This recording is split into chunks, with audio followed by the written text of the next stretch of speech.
전환율을 높이려다가 신뢰를 잃으면 그건 전략이 아니라 리스크입니다. 요즘 기업들은 가입 장벽을 낮추기 위해서 표현을 바꿉니다. 계약 해지 제한 대신 혜택 유지 기간, 자동 갱신 대신 편의 연장. 조건은 그대로인데 언어는 부드럽게 완화해서 사용하죠.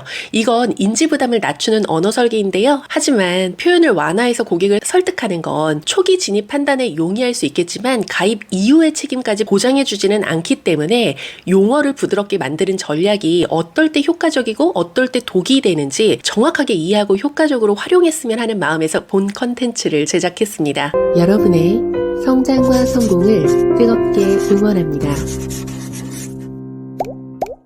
안녕하세요. 고객을 이해하고 서비스를 연구하는 박강사입니다. 요즘 가입 과정에서 이런 표현을 되게 자주 쓰시더라고요. 계약서 대신 사전 동의서, 위약금 대신 중도 해지 수수료, 의무 사용 대신 혜택 유지 조건, 자동 갱신 대신 편의 연장 서비스, 자동 이체 대신 간편 납부 서비스. 이건 행동 경제학에서 말하는 인지 설계 전략입니다. 데니얼 카네만 연구에 따르면 사람은 정보의 사실 여부보다 그 정보가 어떤 틀로 제시되었는지를 먼저 반응합니다. 이를 프레이밍 효과라고 부릅니다. 하지만 여기엔 한 가지가 더 작동하거든요. 사람은 계약 자체를 싫어하는 게 아니라 통제권을 빼앗기는 느낌을 싫어하는 겁니다. 그래서 의무라는 표현보다는 혜택 유지 조건이라는 표현이 심리적 저항을 낮춥니다. 가입 전 언어는 부담을 줄여줄 수 있습니다. 하지만 그 언어가 만드는 기대를 경험이 따라오지 못하면 고객은 불편해서가 아니라 배신감을 느껴서 떠나갑니다. 기대했던 자유도와 실제 체감되는 제약 사이에서의 간극이 생기기 때문인데요. 그래서 완화 표현은 조건을 숨길 때가 아니라 과도하게 위협적으로 들릴 때 사용해야 됩니다. 이 전략이 효과적인 경우는 실제 책임 강도가 낮을 때, 언제든지 처리 가능할 때, 해지 환불 조건이 자유로울 때 사용하신다면 이 경우는 인지 강도와 실제 강도가 비슷하기 때문에 충분히 사용하셔도 좋습니다. 문제가 되는 경우는요, 조건이 무거운데 설명이 가벼울 때입니다. 환불에 제한이 있고 위약금이 있고 자동 갱신이 되고 의무 사용 기간이 있는 상품이라면 처음 설명할 때도 그 무게만큼 전달해야 됩니다. 그런데 가입 단계에서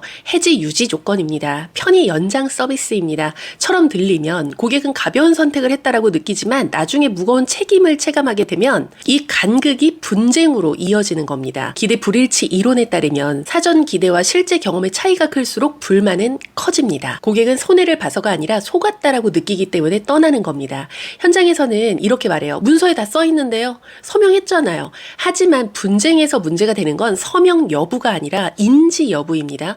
고객은 읽지 않았다라고 말하는 게 아니라 그렇게 중요한 건 줄 몰랐다라고 말합니다. 우리가 해야 할 일은 문서를 읽게 하는 게 아니라 무게를 인지하게 만드는 것인 거죠. 이 상황에서 해야 할 건 절차는 부드럽게 전달하지만 책임은 분명하게 전달하는 것이죠.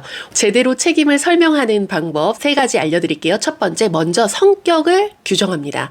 이 부분은 단순 절차가 아니라 계약상의 의무로 실제 작동하는 조항입니다. 문서의 이름이 아니라 책임의 성격을 먼저 말합니다. 두 번째, 결과를 구체적으로 말합니다. 환불이 제한됩니다가 아니라 중도 해지 시 남은 기간의 요금 30%가 부과됩니다. 자동 연장됩니다가 아니라 해지 요청이 없으면 1년 단위로 자동 연장됩니다. 사람은 단어가 아니라 결과 이미지에 반응을 합니다. 숫자, 조건, 자동 여부 이 3가지는 반드시 들어가야 합니다. 세 번째, 확인 질문으로 닫습니다. 이 조건까지 포함해서 진행하는 걸로 이해하면 될까요? 여기까지 더 확인하고 싶은 점 있으실까요? 설명의 목적은 말했다가 아니라 같이 확인했다입니다.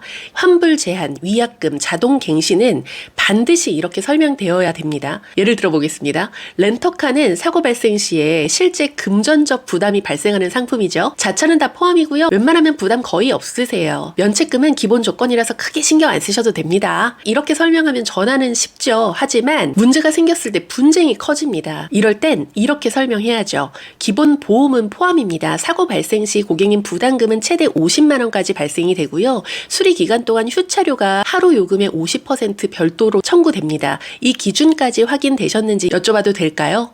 사고가 나면 비용이 작동하는 상품이라면 설명도 그 무게만큼 전달되어야 합니다. 만약 보험 상품이라면 1년마다 편하게 연장됩니다가 아니라 1년 단위로 자동 갱신입니다. 해지 요청이 없으면 연장이 되고요. 처음 90일은 보장이 제한되는 구간이 있습니다. 이 부분 확인되셨을까요? 헬스장의 할인은 기간이 유지되어야지만 혜택이 확정되는 거잖아요. 중간에 해지하시면 나머지 차액이 정산됩니다 라고 얘기하는 것이 아니라 12개월 약정 프로모션이라서 중도에 해지를 요청하시면 되면 정가 기준으로 재산정에서 차액이 정산됩니다. 이 조건까지 포함해서 등록해드려도 될까요? 이때 거의 문제 없으세요. 일반적인 절차입니다. 웬만하면 부담이 없으세요. 보통은 괜찮습니다. 이 말들의 공통점이 보이시나요? 모호한 완충어입니다. 거의, 보통, 웬만하면 이라는 말은 책임이 발생하는 조건을 흔들리게 만듭니다. 듣는 사람의 머릿속에는 정확한 정보가 남지 않아요. 괜찮겠지, 큰 문제는 아니겠지, 이 정도로만 인지합니다.